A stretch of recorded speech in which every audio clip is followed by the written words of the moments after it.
2022년 전에 인류 역사를 나누는 사건이 있었습니다. 예수님이 이 세상에 사람의 몸을 입고 오신 것이죠. 그래서 우리는 이것을 임마누엘이라 그렇게 말합니다. 하나님이 우리와 함께 하신다고. 예수님이 오시기 전에 400여 년 동안 하나님은 꿈으로도 이상으로도 선지자로도 어떤 모양으로도 자기를 나타내지 않으심으로 어두운 암흑의 시간이 있었습니다.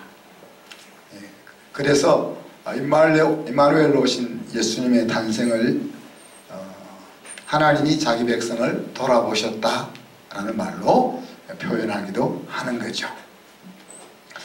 그래서 역사가들은 이 시기점을 계기로 해서 AD와 BC로 나눕니다. 그래서 아노 도미니 그리고 Before Christ, 주님의 시대와 또 주님이 오시기 전 시대로 나눕니다. 이후로 믿는 사람이나 믿지 않는 사람이나 모두 올해를 몇 년이라고 부르죠? 2022년이라 그렇게 부르는 겁니다. 그런데 1990년 전에 오순절 날 또 한 번의 중요한 사건이 일어나죠. 성령이 강림하는 사건이었습니다. 이것을 AD와 BC처럼 우리가 이야기해보자면 아노 스피리투스, 그 다음에 비포 스피릿으로 우리가 할 수 있겠죠. 이 오순절을 기점으로 해서 하나님이 우리와 함께 동고동락하는 새로운 시대가 열리게 된 것입니다. 이날 제자들은 성령 충만을 받고 하나님의 사인을 각자 받아서 하나님의 큰 일을 정언했다 하는 것을 지난주 나누었습니다. 이 성령의 강림을 통해서 히스토리가 their own story가 되고 그리고 앞으로 lived story로 이어지기 시작하게 된 거죠. 120명의 제자들은 성령 강림의 목격자가 됩니다.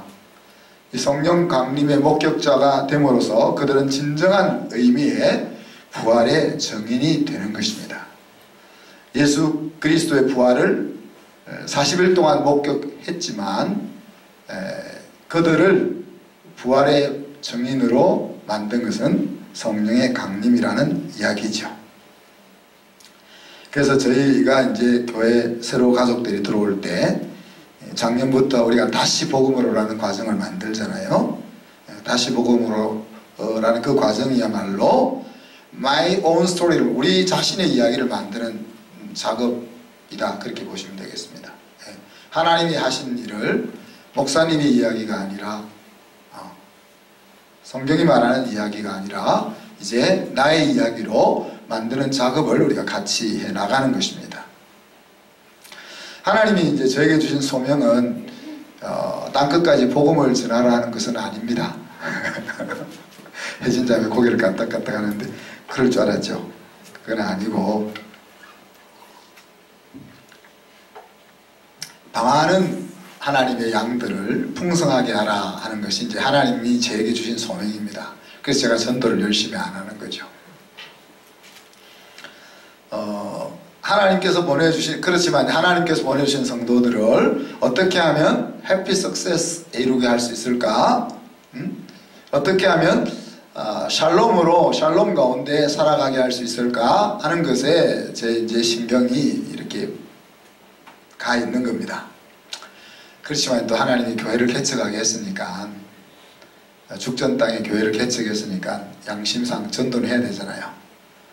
그래서 이제 우리가 그래도 개척이라는 이름을 걸고 교회를 세웠으니까 하나님 앞에 가기 전에 우리 교회가 10,000명에게 복음은 전해야 되지 않겠나. 그래서 10,000명에게 복음을 전하는 것은 제 사명이라기보다는 의무로 생각하고 하고 있습니다. 그리고 이제 올해부터 우리가 그 일을 같이 시작하는 겁니다. 자, 복음을 전하는 것은 쉽죠? 그죠? 하나님이 하신 일을 내 스토리로 만들어서 그것을 자랑하는 거니까 그 일이 이번 올해부터 우리 교회 속에 왕성하게 이루어지기를 바랍니다. 자, 오늘은 베드로의 설교를 같이 한번 살펴봅시다.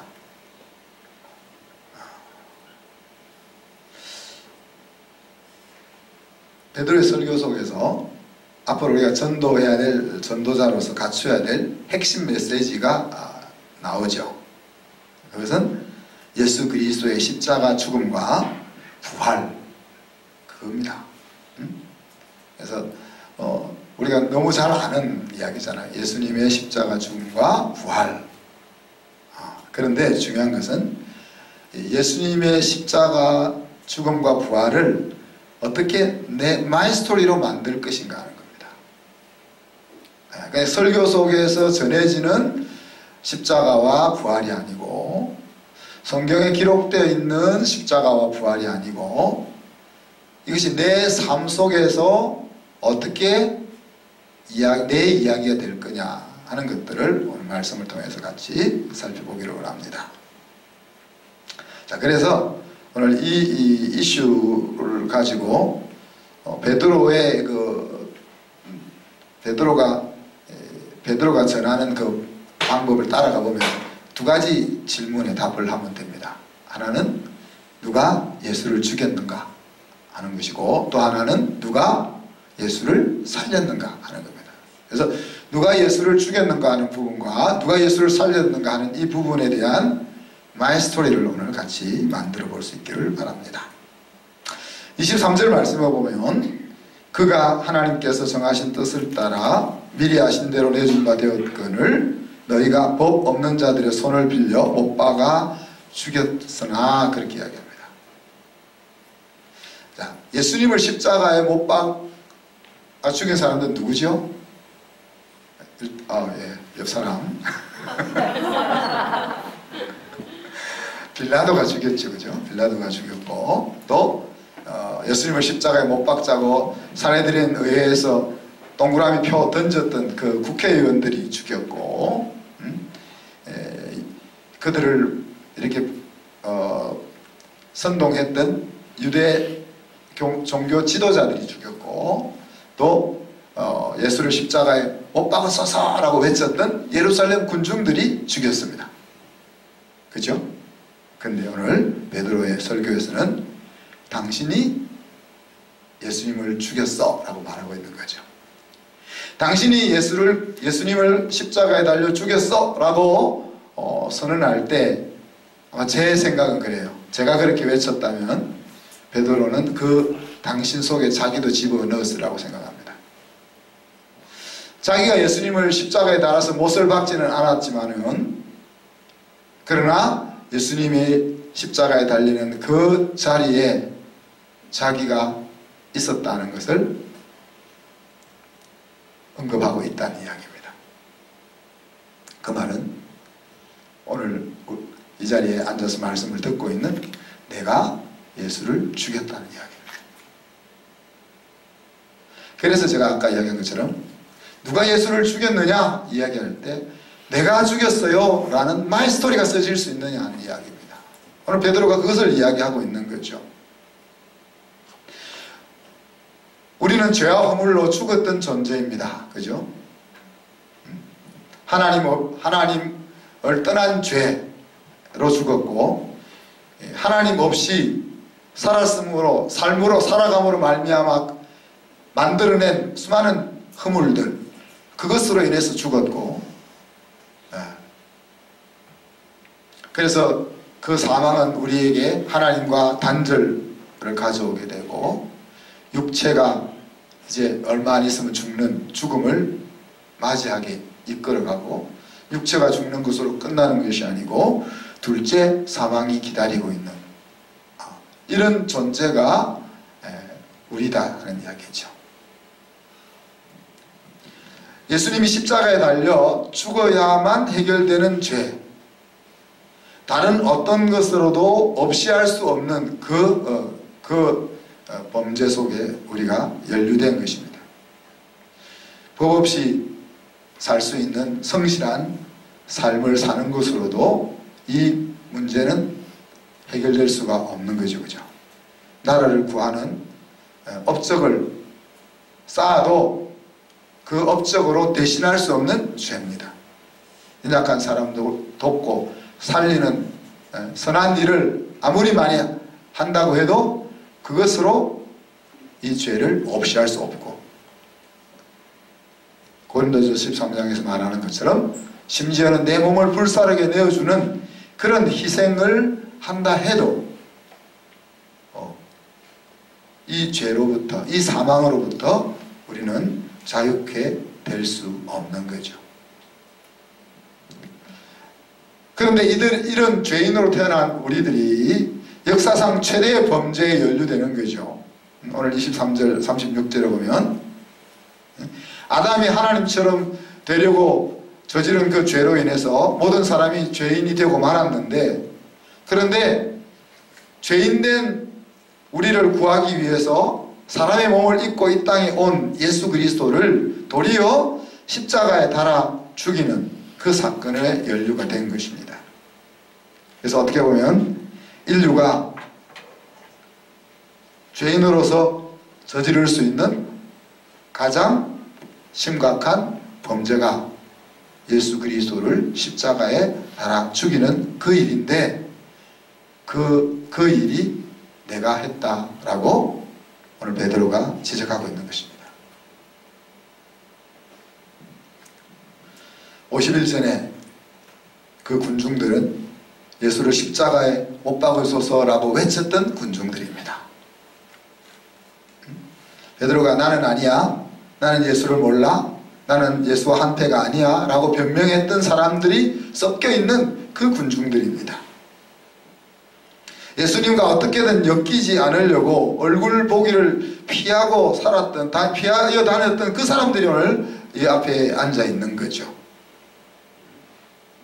그런데 오늘의 베드로는 그때의 베드로가 아닙니다. 성령과 함께하는 베드로고, 성령이 충만해서 성령이 주시는 힘으로 말하는 베드로인 것입니다. 그 베드로가 그들의 죄를 지적하고 있는 거죠. 죄를 숨기는 자는 불쌍히 여김을 받지 못하지만 죄를 자복하고 돌이키는 자에게는 소망이 있는 것입니다. 죄가 지적되어질 때 그것을 마음으로 받아 돌이키는 자리에 생명을 솟게 하는 하나님의 역사가 있는 거죠. 그래서 오늘 우리가 베드로의 메시지를 통해서 나의 스토리로 만들어야 될 부분이, 너가 예수를 죽였다고 하는 이 말을 우리가 어떻게 내 스토리로 정리할 거냐 하는 이야기입니다. 두 번째 주제는 뭡니까? 누가 예수를 살렸는가 하는 이야기죠. 24절에 보면 하나님께서 그를 사망의 고통에서 풀어 살리셨으니 그랬습니다. 하나님이 예수님을 사망에서 살리셨다. 예수님은 사망의 고통에서 사망에 매여 있을 수 없는 분이시기 때문에 하나님 그를 살리셨다, 그렇게 여겼습니다. 사망의 고통은 어떤 것입니까? 영어 사도신경에 보면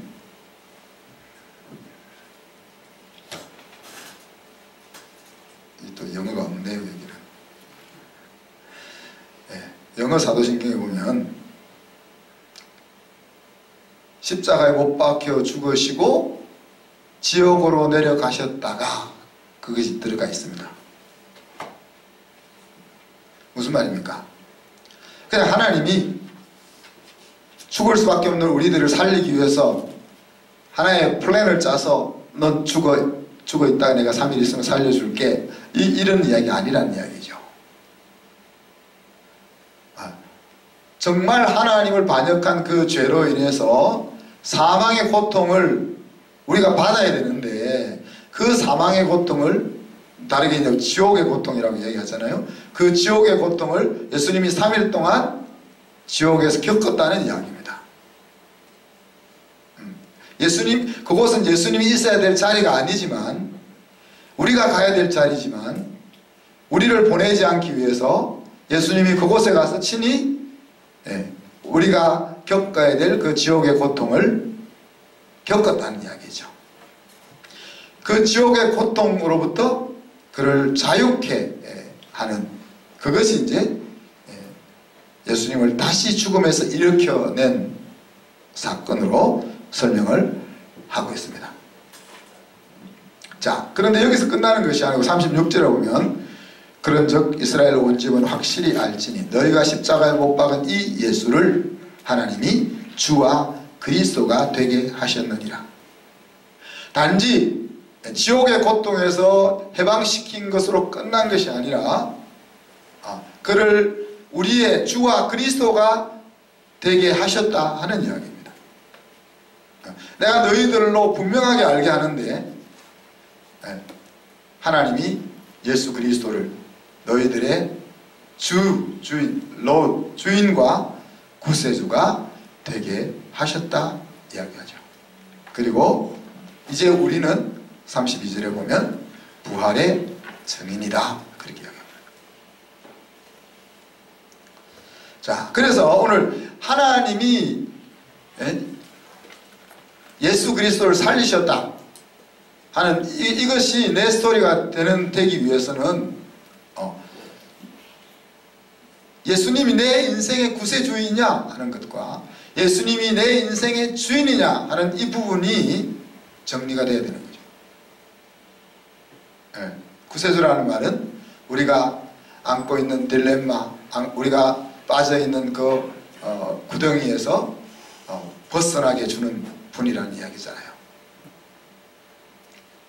우리가 사망의 고통에서 벗어날 뿐 아니라 우리가 돈이 없어 힘든 그 고통에서도 벗어나게 하시는 것이고, 질병의 고통에서도 벗어나게 하시는 것이고, 마음의 힘듦으로부터도 벗어나게 하는 것이고, 인간 관계의 힘듦에서도 벗어나게 하는 것이고.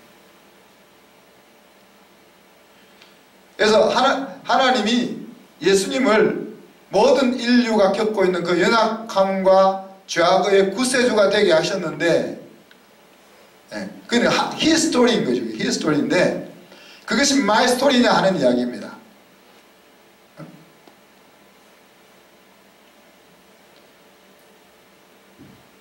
내가 인생을 살아가면서 어려움을 만나고 좌절에 빠지고 힘들었을 때 예수 그리스도가 구세주인가 하는 이야기죠. 단지 우리가 예수님 믿고 하늘나라 가는 것에서만 구세주가 아니라 실제 우리의 삶의 현장 속에서 겪고 있는 그 힘듦에서도 예수가 구세주이냐 하는 것을 우리 다시 묻는 거죠. 그리고 주라는 것은 뭡니까? 주인이라는 거잖아요. 다시 이야기하면 예수님이 내 인생을 도와주는 그런 단순히 도와주는 존재이냐, 아니면 예수님이 내 인생을 주관하는 왕이냐 하는 이야기. 내가 하나님을 믿으면서 내가 필요할 때마다 하나님 나를 도와주세요 하는 존재인지, 다르게 이야기하면 하나님이 나의 종인지, 아니면 나를 구원하시고 내 인생의 내 삶의 가치와 의미를 부여해 주신 그분에게 내 인생을 드리는, 그래서 그분이 왕이 되어서 내 인생을 이끌고 가는 그런 분인지,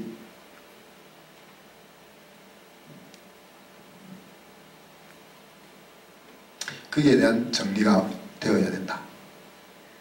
부활은 나사렛 예수가 예수 그리스도가 되는 자리입니다. 로마서 1장 4절에 보면 성결의 영어로는 죽은 자들 가운데서 부활하사 능력으로 하나님의 아들로 인정 선포되셨으니 곧 우리 주 예수 그리스도시니라 그랬습니다. 예수님이 하나님의 아들이라 선포된 것이 부활이다 하는 이야기입니다. 나사렛 예수, 나사렛 동네에 살고 있던 그 선생 예수가 하나님의 신성을 가지고 있는 하나님의 아들이라는 것이 깨달아졌고 그렇게 받아들여지는 자리가 예수님의 부활이라는 이야기입니다. 예수님은 실제 하나님의 아들이고 하나님의 아들로서 인간의 몸을 이 땅에 입고 오셨기 때문에 예수님이 부활하시든 부활하시지 않든 그분은 하나님의 아들임에는 변함이 없습니다. 그러나 제자들에게는 다른 거죠.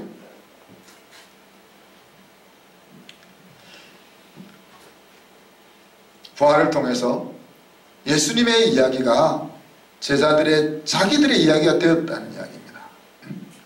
만약에 예수님의 부활이 없었다면 제자들은 여전히 고기 잡는 어부들일 것이고 세무서에 앉아서 세금 거두는 세리였을 것이고 레지스탕스를 만들어서 로마로부터 조국을 독립시키려고 하는 열심당원이었을 것이고 공회원으로서 살아갈 뿐이었을 것입니다. 그러나 예수님의 부활을 통해서 그들은 부활의 증인으로 살다가 부활의 증인으로 죽어서 하나님 곁으로 돌아간 것입니다. 그래서 예시록에 보면 지금부터 주 안에서 죽는 자가 복이 있다.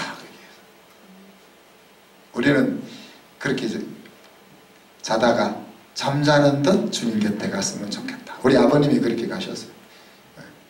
저녁에 식사 다 하시고 우리랑 이야기하시다가 그날 밤 제 생일날 아마 2시 3시경에 하나님 부름을 받고 가셨어요. 그래서 5시쯤 가니까 아직 따뜻한 기운이 있더라고요. 그것만 복 있는 게 아니에요. 목욕탕에 갔다가 미끄러져서 머리가 깨져서 죽어도 복이 있는 것이고, 질병에 걸려서 죽어도 복이 있는 것이고, 교통사고가 나서 죽어도 복이 있는 것이고, 진이 다 빠져서 걷지 못하면서 살다 죽어도 복이 있는 것이고, 중요한 것은 예수 안에서 죽느냐가 중요한 거죠.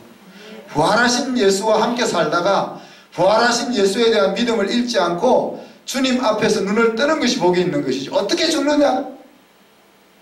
우리는 졸지에 죽은 것에 대해서 안타까워하잖아요. 근데 졸지에 죽는 것처럼 복된 것이 어디 있어요? 갑자기 내가 운전하고 갔는데 옆에 차가 와가지고 들이받아가 내가 딱 죽어버리면 얼마나 아픔도 없이 좋아요. 안 그래요? 병원에 누워가지고 한 달, 2달, 1년 있는 돈 없는 돈 다 없애고 애들 물려줄 것까지 다 쓰고 가는 것보다, 안 그래요? 안 그렇게 생각하는 것 같은데.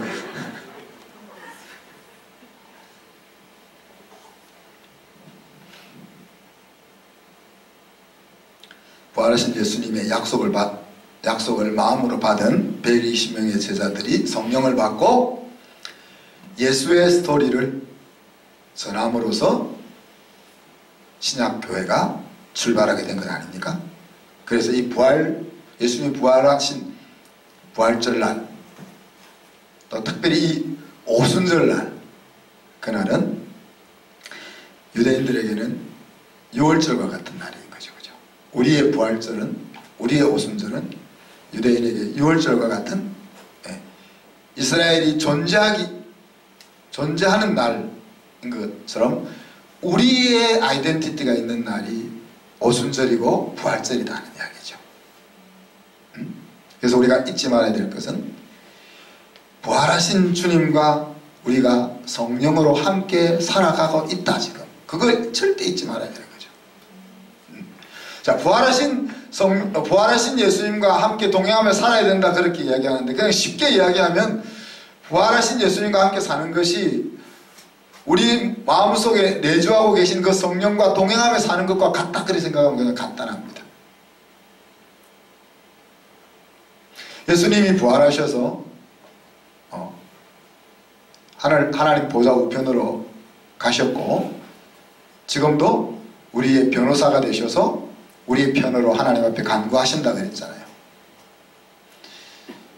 그리고 예수님이 우리의 마음속에 오신 것이 아니라 예수님이 성령님을 보내셔서 우리의 마음속에 들어와 계셔 2000년 전 같으면은 예수님이 참사랑교회 가셨으면 한순교회는 예수님이 없는 거죠. 그렇지 않습니까?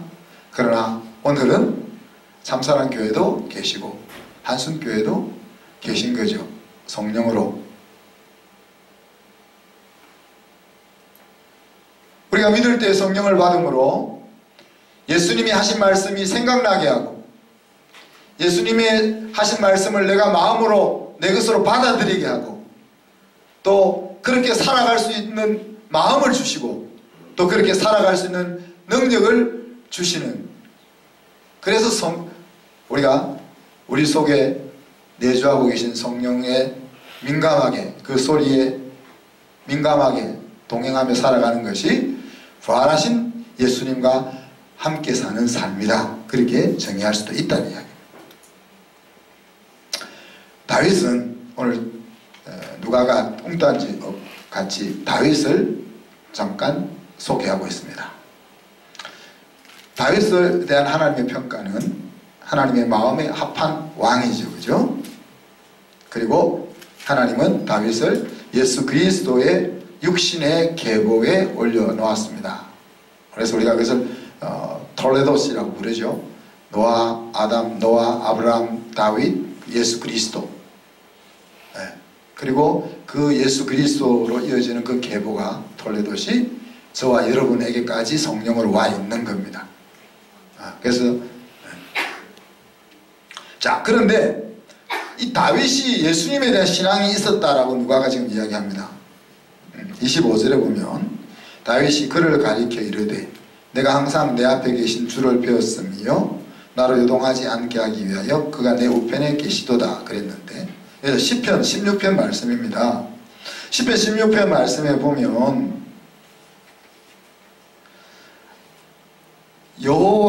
내가 여호와를 항상 내 앞에 모심이여 이렇게 이야기합니다. 그래서 여기서 내가 항상 내 앞에 계신 주를 배웠으며, 여기서 내가 본 주는 하나님입니다. 하나님입니다. 그죠? 하나님입니다.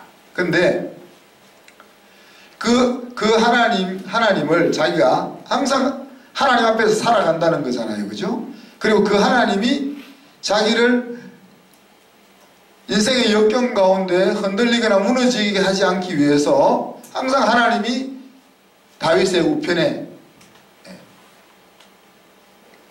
계셨다. 그렇게 이야기하잖아요.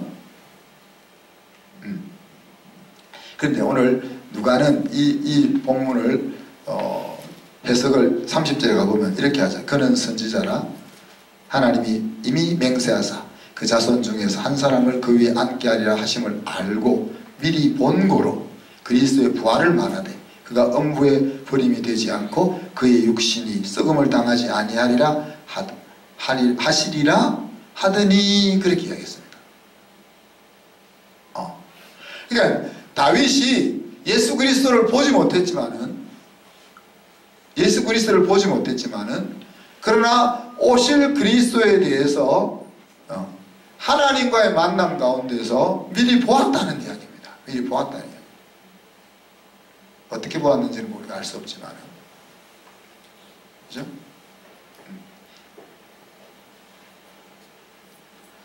자, 이 말은 다윗은 아직 오지도 않은 예수 그리스도를 그 예수 그리스도의 아버지 되신 하나님과의 만남 속에서, 하나님과의 교제 속에서, 하나님 앞에서 사는 가운데 오실 메시아를 바라볼 수 있었다면, 우리도 직접 우리 눈으로 예수님을 보지는 못하지만은, 볼 수도 없지만은, 그러나 이미 오셔서 우리를 위해서 일하셨고 또 성경을 통해서 보여주신 그 예수님을 오늘 다윗처럼 볼 수 있는 것이고, 다윗이 보지도 못한 예수님을 바라보면서 부활신앙으로 살 수 있었다면 우리도 보지 못한 그 예수님을 부활신앙으로 섬길 수 있지 않겠냐는 이야기입니다. 다윗은 하나님 앞에서 살아갔다 그랬습니다. 그죠? 그리고 하나님이 자기 우편이라면 right, left, right은 우편은 항상 하나님의 자리, 옳은 자리, 하나님이 도우시는 자리, 그래서 right이라고 하는 거죠. 그래서 반대쪽은 옛날에는 그 어리석게도 중세 시대에는 왼손잡이는 마귀 새끼라 그래가지고 화형에 자기들 왼손잡이 여기 몇 명 있죠. 옛날 태어나서는 화형당하는 거예요. right 반대는 left니까 이제 하나님의 편 반대는 마귀의 편이잖아요. 그렇게 어리석은 때도 있었다는 이야기. 그리고 예수 그리스도를 통해서 자신을 더 이상 죽음에 머물지 않고 하나님의 나라로 이끌어 영생하게 할 것을 신뢰했다는 이야기입니다. 그래서 다윗이 예수 그리스도를 보지는 못했지만 예수 그리스도를 바라보는 신앙을 가지고 살았다 이야기했고, 그걸 다르게 이야기하면 마치 아브라함이 이삭을 죽일 때 하나님이 이삭을 살릴 거라고 생각 안 하고 살릴 거라고 생각했나요? 그렇죠? 죽이지 않을 줄 생각한 것이 아니라 내가 이 죽이면 하나님이 살릴 거야 그렇게 생각했기 때문에 아브라함이 칼을 들고 아들을 향하여 내리치려고 하는 그 신앙을 우리가 부활신앙이라고 말할 수 있는 것처럼, 오늘 다윗이 보지 못한 예수 그리스도가 자기 인생을 회복시키고 영원한 나라로 자기를 이끌어갈 것을 바라보면서 살았던 삶을 부활신앙으로 우리가 이야기할 수 있는 겁니다. 그래서 26절입니까? 그러므로 내 마음이 기뻐하였고 내 혀도 즐거워했으며 육체도 희망에 거하리라. 그렇게 노래했습니다. 시편 16편에서. 예수 그리스도를 바라보는 신앙을 가지고 있으니까 그 마음이 즐겁다는 이야기입니다. 잠언 기자는 마음이 즐거우면 양약과 같다 그랬잖아요. 좀 즐거운 마음을 가지고, 얼굴을 보면 항상 제가 웃으면 이빨이 22개가 보이고, 그러니까 웃어라 웃어라. 제가 예수 믿기 전에는 이렇게 좀 안 웃는 스타일. 왜? 세상의 고민을 제가 다 안고 살았으니까. 왜 세상은 이 모양이냐. 그렇잖아요. 그래서 우리 집사람이 제 고등학교 때, 고등학교 졸업하고 대학 시절 때 찍었던 사진 보고 진짜 범죄자 같다 그렇게. 그래서 제가 대학 다니면서도 마음의 뜻을 정하면 머리를 빡빡 깎았거든요. 왜냐하면 내 마음 정한 것을 확고하게 하기 위해서, 세상을 저항하기 위해서 그런 것은 아니고 내 마음을 다지기 위해서 머리를 빡빡 깎았단 말이에요. 머리를 빡빡 깎고 입을 다물고 눈을 쫙 깔면은 그게 범죄자죠. 근데 그렇게 산다고 남이 좋아할 거 하나도 없단 말이에요. 네? 그리스도를 바라보며 그 마음이 즐거웠다 그랬습니다. 또 입술도 즐거워하고, 입만 열면 투덜거리는 사람이 있어요. 우리 집에도 있고. 그런데 내가 정말 속 상해 죽겠어요.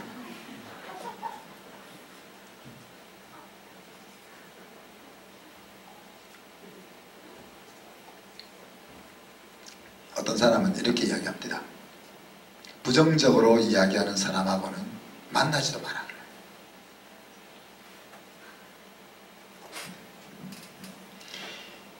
인생을 살다 보면 일어나지 말아야 될 일들이 얼마나 많이 일어납니까?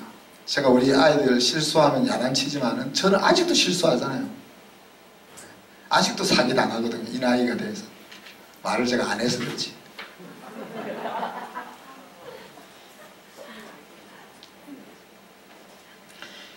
사기당한 것 갖고 너무 마음 상할 거 없어요. 그죠? 마음 상할 거 그냥 들고 지나가면.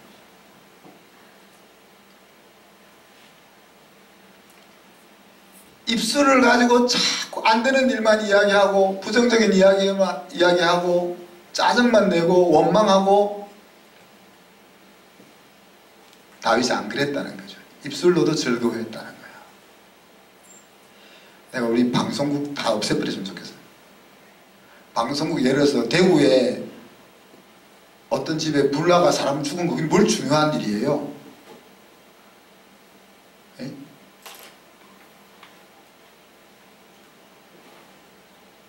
부산에 어떤 사람이 사고 나가지고 죽은 것이 뭘 중요한 일이에요. 근데 매스컴은 항상 부정적인 이야기만 합니다. 왜? 사람들이 부정적인 것에 관심을 가지니까. 한순교회가 잘 됐다, 부흥했다 이러면은 좋아할 교회가 별로 없어요. 한순교회가 망했다 그러면 정말 망했대? 어쩌다가 망했대? 야, 망하면 안 되는데? 그러는 거야. 인간 심리가 그렇다는 거예요. 뉴스, 나쁜 뉴스 그 봐가지고 도움될 거 1도 없는 거예요. 1도 없는 거예요. 좋은 뉴스, 누가 불쌍한 사람들을 도왔다더라. 응? 누가 죽어가는 사람을 살렸다더라. 응? 우리나라가 가난한 나라에 돈을 보태줘가지고 그 나라가 요즘 잘 살게 됐다더라. 응? 문 대통령이 뭐 어디 가가지고 좋은 외교를 잘해가지고 돈을 벌었다더라. 뭐 좋은 이야기를 뭐 이야기를 제가 삼천 들어봤습니다. 네. 입술도 즐거워. 입술도 즐거워. 부활신앙으로 사는 사람 입술도 즐거워하는 거예요. 매일 투덜거리고 찡찡거리고 그런 게 아니고.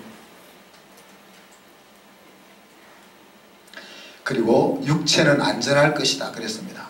여러분, 우리 육체가 뭘 안전합니까? 육체가 나이가 들면 우리 권사님도 있고 그런 장로님도 계시고 있어요. 요즘 저도 65대 했잖아요. 65대 무릎이 가끔 아파요. 무릎이 가끔.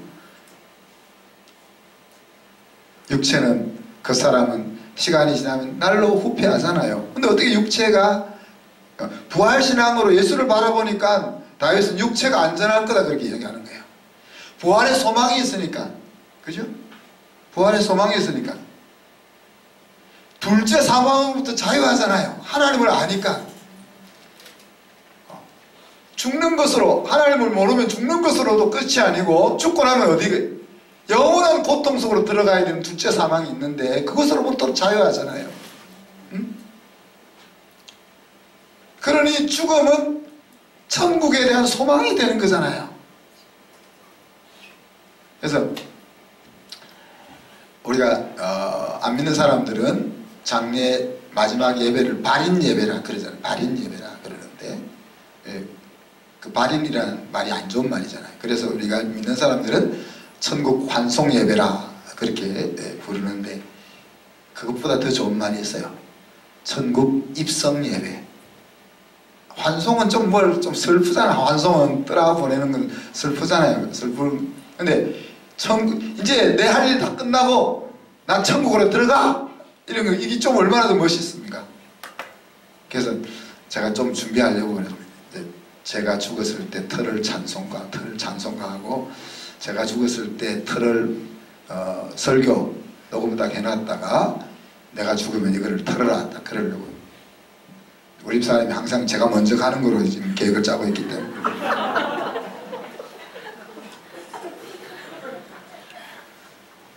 자, 그래서 예수님이 부활주가 되셨다. 부활주가 되셔가지고 우리의 첫째 열매가 되심으로 우리도 부활한다는 소망을 주시는 것이고, 부활주로 끝나는 것이 아니라 부활하셔서 우리에게 생명을 주시는 생명주가 되시고, 또 그거로 끝나는 것이 아니라 우리를 영생으로 인도하시고 매일 필요한 것들을 공급하시고 보호하시는 우리의 온전한 주가 되시는 거죠. 성령으로. 말씀을 마무리합니다. 예수 그리스도의 죽음과 부활은 초대교회 메시지의 핵심입니다. 초대교회 목사님들은 참 편했을 것 같아요. 우리가 설교 준비 안 해도 예수님의 부활과 죽음과 부활은 몇 날 며칠 우리가 준비 안 해도 할 수 있을 거 아니에요? 네? 근데 이 예수님의 죽음과 부활이라는 이 두 역사적인 사건은 하나님의 이야기에서 제자들의 이야기가 되었고, 그 제자들의 이야기는 사랑하는 사람에게 또 하나님이 만나게 해주는 사람들에게 전하는 나의 이야기가 되는 겁니다. 그죠? 예수 그리스도의 십자가의 죽음은 우리를 얼마나 회개하게 하며 또 우리를 얼마나 감사하게 하며 우리를 얼마나 세상을 가다가 하나님께로 돌아가게 만드는 능력이 있습니까? 예수 그리스도의 부활은 소극적인 우리를 얼마나 역동적으로 이끌어 줄 것이며 겁쟁이인 우리를 얼마나 초월적 신앙을 살게 만들어 줄 것이며 부정적인 우리를 얼마나 소망과 감사로 가슴 벅차게 이끌어 주실지 모르지 않습니까? 오늘 우리는 누가 예수를 죽였는지 누가 예수를 살렸는지에 대한 이 두 질문에 대한 우리의 이야기를 만들어야 할 것입니다. 그래서 부활하신 예수 그리스도가 날마다 저와 여러분 안에서 능력으로 살게 되기를 주님의 이름으로 축복합니다. 이 시간 말씀 생각하면서 우리가 기도합시다. 하나님, 부활하신 예수님이 주와 그리스도가 되게 하여 주옵소서. 2, 3분 동안 기도하겠습니다.